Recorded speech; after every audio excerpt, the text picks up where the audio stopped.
Praise Lord. सबको धन्यवाद यीशु मसीह के नाम से। परमेश्वर आपको आशीष करे, बढ़ोतरी करे। प्रभु आपका प्रार्थना सुनकर आपको जवाब दे। एक दूसरे कैसा रहना चाहिए, इस विषय को हम 11वां बात भी सुना है प्रियो। प्रभु को महिमा हो। फिर एक बात हम सुनेंगे। आइए हम पढ़ेंगे याकूब पुस्तक 4 अध्याय 11 वचन को पढ़ेंगे। हे भाइयों, एक दूसरे की बदनामी न करो।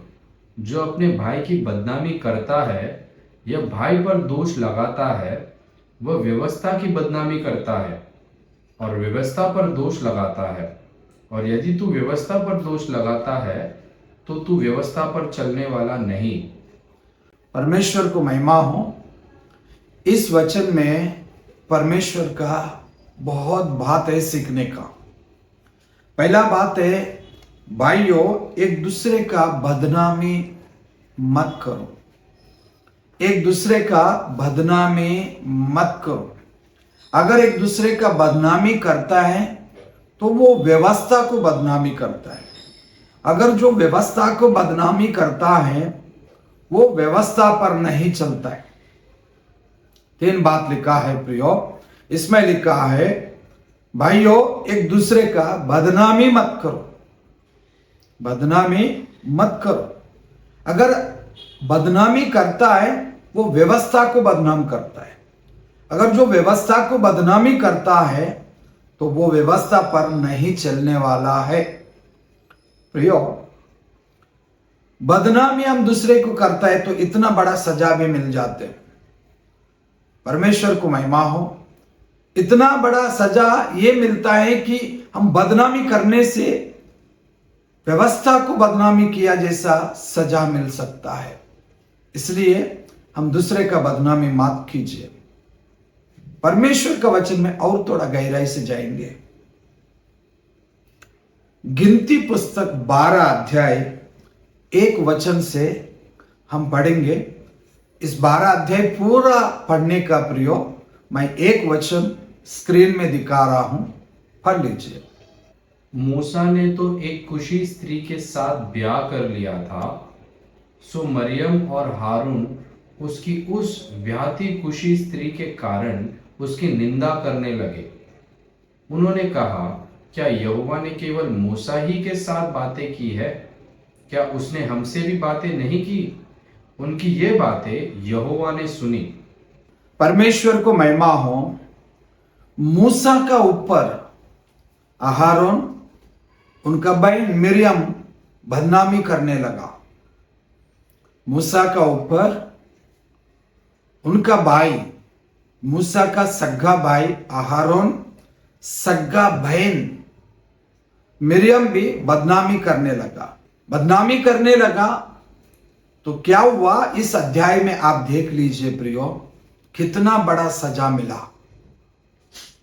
परमेश्वर को धन्यवाद देता हूं, कितना बड़ा सजा मिला।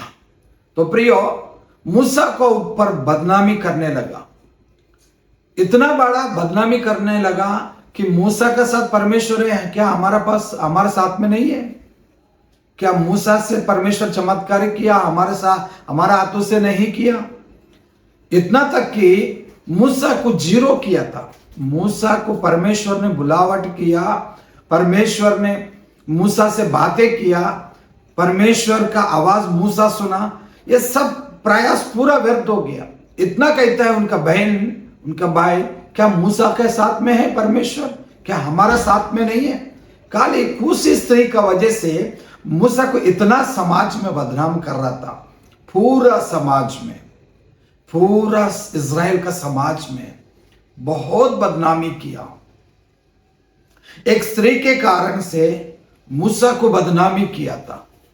मूसा तो परमेश्वर का वाणी सुना, फिर भी वो सब कुछ खत्म हो चुका है। उतना तक बदनामी किया। परमेश्वर मूसा के साथ है ही भी नहीं, ऐसा उनका कहना है कि मूसा के साथ परमेश्वर है ही भी नहीं। ऐसा उन लोगों ने उतना तक बदनामी किया था। प्रियो, परमेश्वर ने उनका तंबू में अहारोन मिरियम को भी बुलाया, मूसा को भी बुलाया। परमेश्वर बुलाकर परमेश्वर सजा दिया, जो बदनामी किया तो उनको सजा दिया था। आइए बाइबल पढ़ेंगे प्रियो, वही 12 अध्याय, गिनती 12 अध्याय 9 और 10 वचन भी पढ़ेंगे प्रियो। तब यहोवा का कोप उन पर भड़का और वह चला गया। तब वह बादल तंबू के ऊपर से उड़ गया और मरियम कोढ़ से हिम के समान श्वेत हो गई। और हारून ने मरियम की ओर दृष्टि की और देखा कि वे कोढ़ी हो गई है। बस परमेश्वर को महिमा हो। लिखा है, क्या लिखा? मूसा को बदनाम किया था। मूसा को अहारोन और मिरियम, खुद का परिवार बदनामी किया था। प्रियो, बदनामी से इतना बड़ा सजा मिला। क्या सजा मिला? मिरियम को कोढ़ी आया था।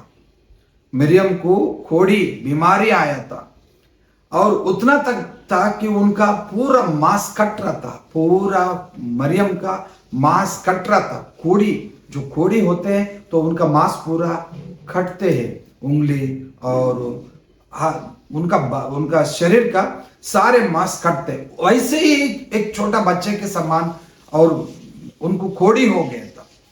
तो तुरंत अहारोन ने कहा था, मूर्खता जैसा हम लोग ने काम किया, मूर्खता जैसा हम लोग ने काम किया करके, और मूर्खता जैसा काम किया करके मूसा के साथ में वो क्षमा मांगने लगा।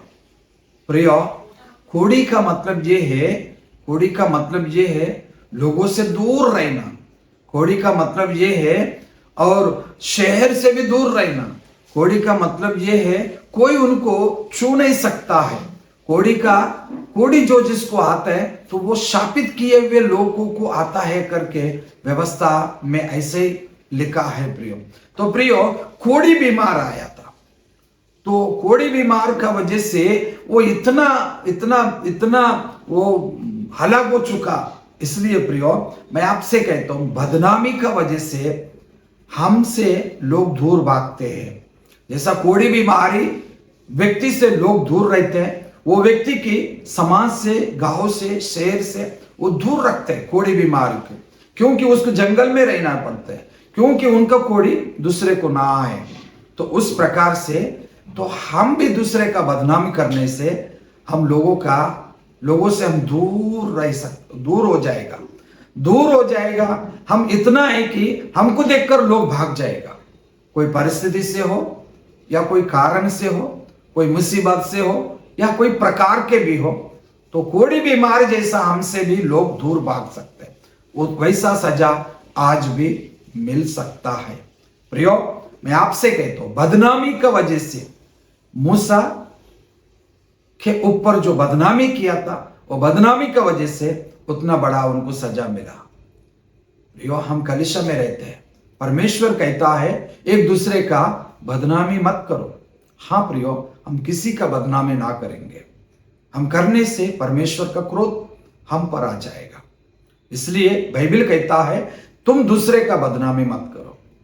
आइए हम मिलकर प्रार्थना करेंगे।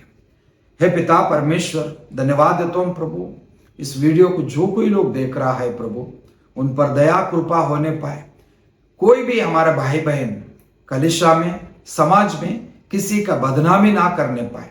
बदनामी करने से आपका क्रोध आता है करके आज वचन सुना प्रभु, इस वचन का प्रभाव सभी मन में होने पाए प्रभु। आपका डर से सभी लोग जीने पाए प्रभु जी।